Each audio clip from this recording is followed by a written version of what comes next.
Lanjut. Nah, di slide ini intinya kami ingin menyampaikan bahwa jika kalau tadi potret secara nasional ada 343.000 formasi yang baru diajukan atau baru 35%. Tapi itu sebenarnya secara agregat nasional.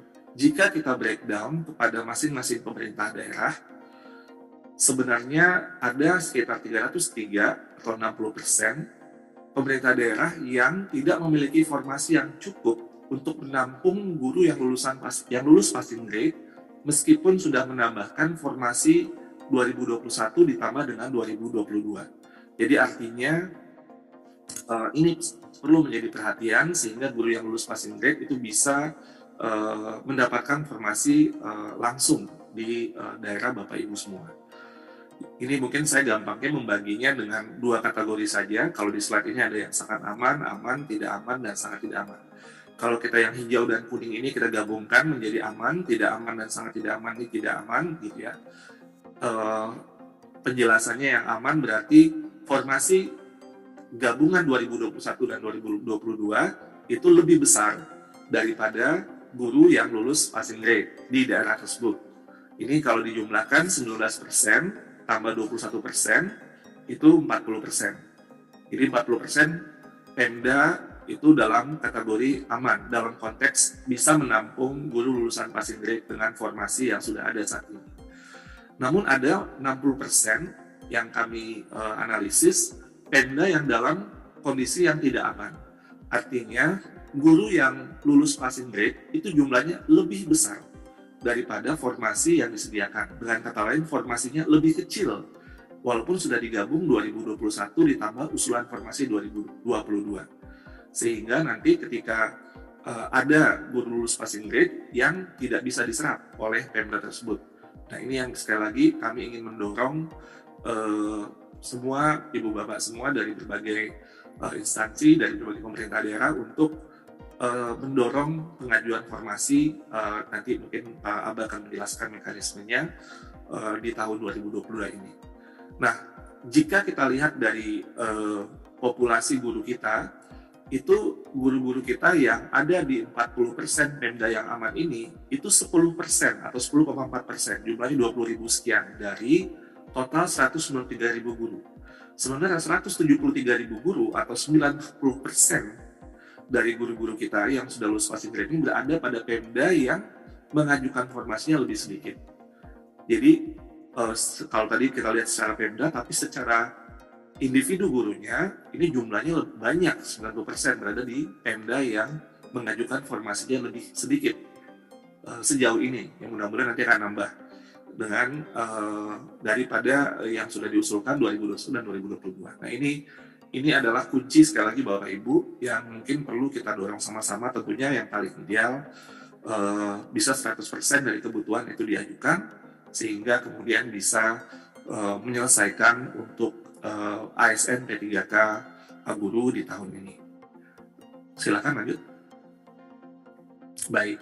Nah, dengan latar belakang itu maka izinkan saya untuk kemudian menjelaskan 3 jenis mekanisme seleksi guru ASN P3K di tahun 2022 berdasarkan Permenpan RB 20 tahun 2022. Ada 3 jenis mekanisme seleksi.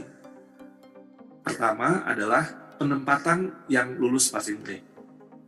Yang kedua, seleksi kesesuaian atau verifikasi. Dan yang ketiga adalah seleksi tes. Mari saya jelaskan dulu satu-satu, nanti akan saya elaborasi di slide berikutnya. Penempatan yang lulus passing grade, yang mekanisme yang pertama ini adalah untuk semua guru-guru kita yang sudah lulus nilai ambang batas atau sudah lulus passing grade pada seleksi tahun 2021 di tempat tugasnya masing-masing atau ditempatkan di satuan pendidikan yang membutuhkan di pemerintah daerahnya. Jadi ini sekali lagi untuk guru-guru yang sudah lulus nilai ambang batas atau passing grade. Ini ada sebesar 153.000 sekian tadi. Dan ini kita selesaikan ini dulu menjadi prioritas pertama. Jika masih tersedia formasi di Pemdanya, sekali lagi kan akan bergerak sesuai dengan konteks pemerintah daerah, maka akan dilakukan mekanisme yang kedua.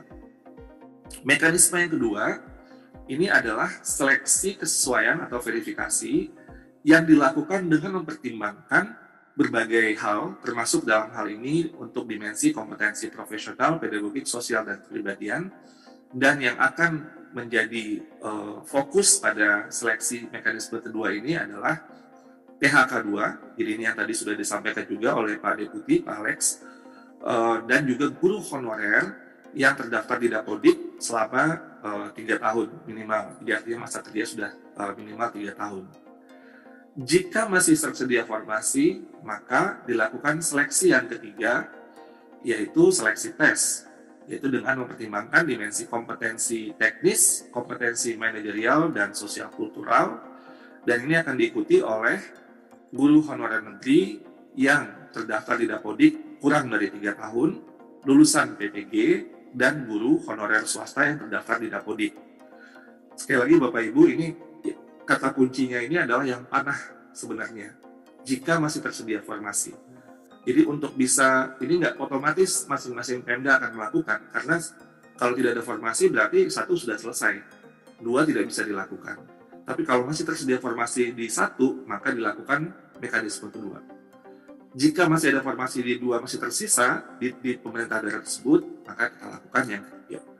Jadi itu tanda panah yang di bawah itu menjadi kunci dari jalannya mekanisme, terutama yang kedua dan ketiga. Kalau yang ke-1 kita akan langsung lakukan, tapi yang kedua dan ketiga itu memang sangat berdasarkan kepada ketersediaan formasi, dan harapan kita formasi ini akan terus dimaksimalkan oleh masing-masing pemerintah daerah. Lanjut, saya akan elaborasi satu-satu.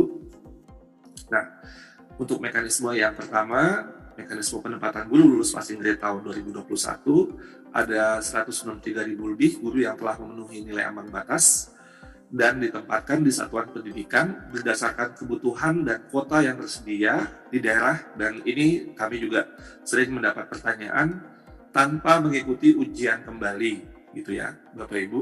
Jadi, tapi harus daftar. Jadi ada beberapa pertanyaan, kenapa kami harus daftar?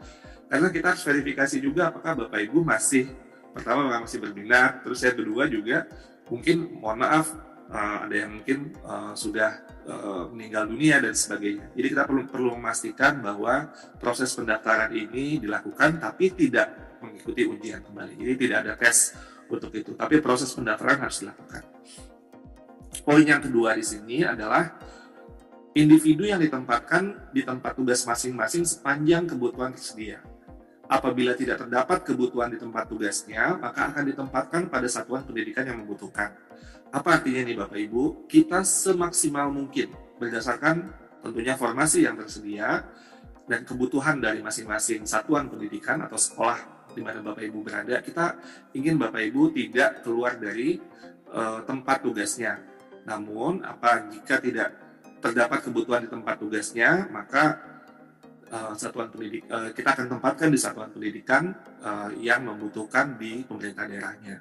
Jadi ini gampangnya, misalnya itu ada sekolah, saya lupa tuh ada yang jumlah gurunya saya lupa ya, mungkin guru olahraga kalau saya nggak salah itu kayak 10 orang gitu ya, kayak nggak mungkin satu sekolahnya SMP guru olahraga sebanyak itu. Jadi artinya kebutuhannya tidak akan langsung bisa di sekolah itu, tapi kita akan lakukan analisis untuk tetap mendapatkan ditempatkan di satuan pendidikan yang membutuhkan. Bagaimana cara melakukannya? Prioritasasi adalah nomor 3. Prioritas penempatan dilakukan berdasarkan urutan kategori pelamar.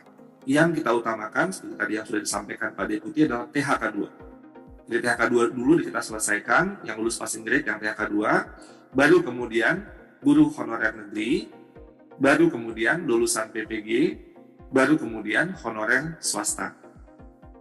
Nah, lalu kemudian juga pada masing-masing kategori, poin yang keempat, juga kita lakukan juga. Jadi misalnya THK 2 atau honorer negeri dan sebagainya, kita lakukan siapa yang mendapat prioritas yang lebih awal. Pertama, kita lakukan berdasarkan nilai yang diperoleh pada hasil seleksi 2021. Kan ada kompetensi teknis, manajerial sosiokultural, wawancara, dan juga ada dengan usia.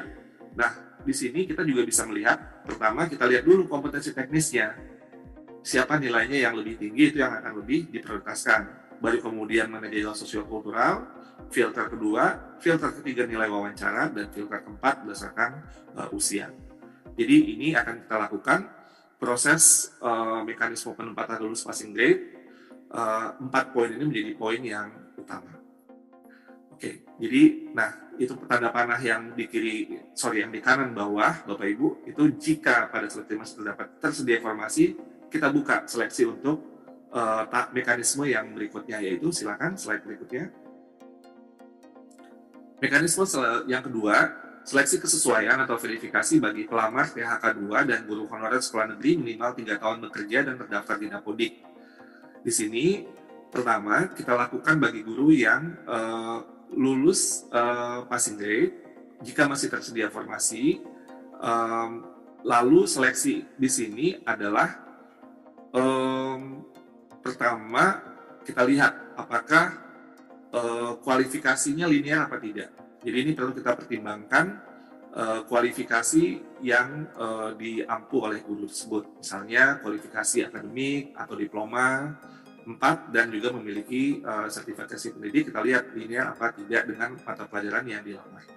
Lalu kita juga mempertimbangkan dimensi untuk kompetensi yang dimiliki oleh gurunya secara baik itu profesional, pedagogik maupun sosial kepribadian, dan juga verifikasi kinerjanya. Apakah mereka indikatornya misalkan memberikan orientasi pelayanan, komitmen, inisiatif kerja, dan kerjasama.